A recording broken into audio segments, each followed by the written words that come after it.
Hi, I'm Dr. Lonnie Herman. Here is an update, a follow-up 3 weeks after the initial examination with a woman who has been dealing with some terrible pains in her body, and she was given a diagnosis about a bone marrow hemoglobin disorder called Anisopoikilocytosis. I will have this one pretty much back to back with the original Anisopoikilocytosis bone marrow video I made regarding my findings with her. But today was very interesting when she arrived this morning. Today is May 11th, 2015, the day after Mother's Day. And what we discovered, what she and her sister told me was that all of her pain is the same. Nothing has changed.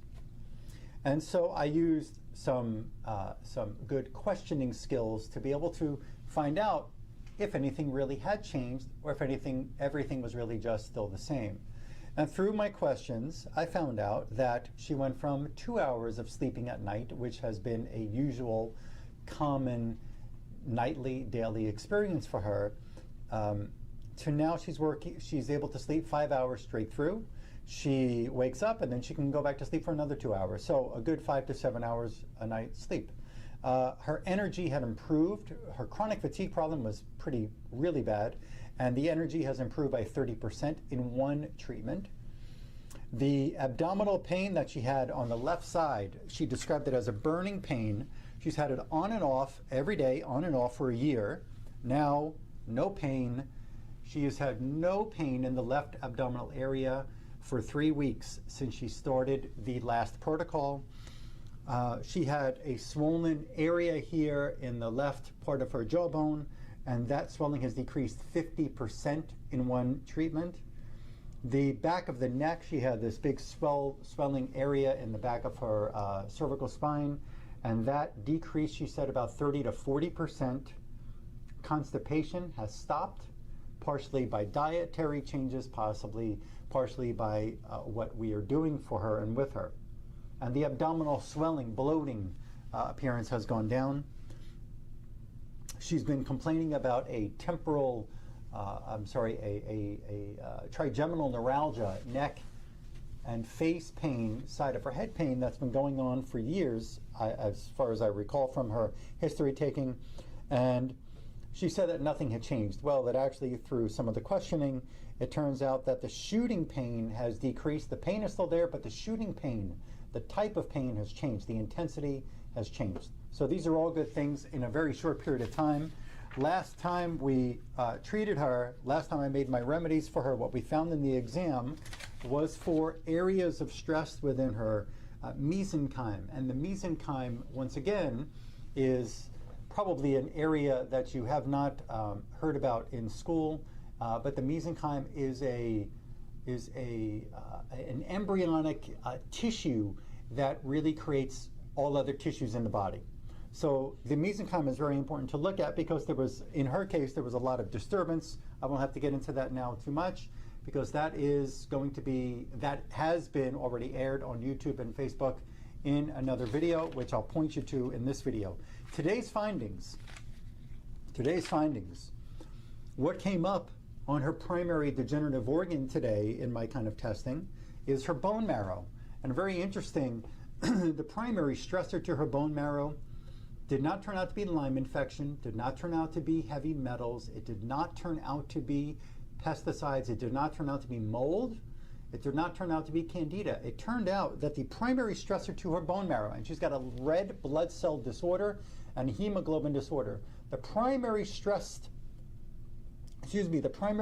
environmental stressor in her bone marrow. So today what came up in her bone marrow was multiple vaccines, and there's a classification. I have two classifications of vaccines, and number one was measles, mumps, rubella vaccine, and the other is diphtheria, pertussis, tetanus vaccine in her bone marrow. And the next finding of priority in order of what the body once dealt with first was the multiple vaccines. Second is the Borrelia burgdorferi bacteria that is the causative agent within the Lyme, spirochete Lyme disease. And that also had to be made into a specific type of remedy to help her body start to eliminate or totally eliminate the Borrelia within a few days is what we're expecting out of her bone marrow. Now that doesn't mean, and people ask me all the time, you know, how do I know that things are gone? Well, when we go after that Borrelia in her bone marrow, that doesn't mean, as you'll hear as I go along in this description of her exam findings today, that doesn't mean that it's going to kill all the Lyme in all of her body. We've got to be able to get the Lyme in the bone, the Lyme in the spleen, if there's Lyme in the brain, if there's Lyme in the meninges, if there's Lyme in her liver, if there's Lyme in a blood vessel, if there's Lyme in a muscle, if there's Lyme in the gallbladder. We have to get rid of it where we find it. So understand that different levels of infections, one infection, can be in multiple tissues at the same time and may need different remedies on different days with different strengths, different potencies to be able to remove that infection from finding A to finding B, you know, hiding place A or hiding place B or hiding place C or hiding place G. We've got to be able to find it and eliminate it in every place that it hides. So again, it was vaccine residues and Borrelia burgdorferi in the bone marrow. The next stressed organ that came up was her spleen, and that could be representing still what was causing the pain on the left side, but there was no infection finding within the spleen this time, which is very good. And then the next degenerative organ, the next organ that really needs help in her body is in her meninges. Most commonly, people who are watching this video have heard of meningitis. You've heard that term. Well, that means inflammation of the meninges. And what are the meninges? The meninges are 3 layers of tissue that wrap around the brain and the spinal cord from top of the spinal cord all the way down, pretty much all the way down to the base, what you would call your tail. Now, there are 3 layers. The outermost layer you might be familiar with because most women get or have had with childbirth, they've had something called an epidural. So that's an injection that goes right above. Epi is above the dura level. There's 3 levels of the meninges, and the dura is the outermost layer. So the epidural is the shot that goes right above the dura, or the dura mater, it's called. In her dura mater, in this layer of her meninges, and I tested all 3 layers and only 1 showed up. In the dura mater, Borrelia burgdorferi again, the Lyme bacteria, just like was in a bone, is in the meninges, in a different amount of infection. I'll talk more about this in another video. She has multiple levels of mycoplasma, different, really harmful. In most of these, may not be harmful to humans, but some of them are really seriously harmful to humans. And her dura mater also has a lot of mycoplasma bacteria in there. She also has Babesia microti, another bacteria that commonly goes along with Lyme infection. And she also has 3 kinds of molds that showed up in there. One is called Stachybotrys, another one is histoplasmosis, and another one is mucor, M-U-C-O-R.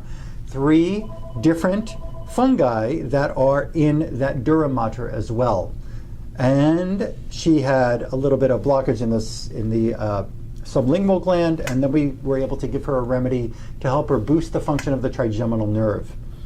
She's going to be following the system. There are some other recommendations I don't have to get into right now for her, but there are certain particulars for her. Her protocol will last her, I won't have to see this patient again for another 32 days from today.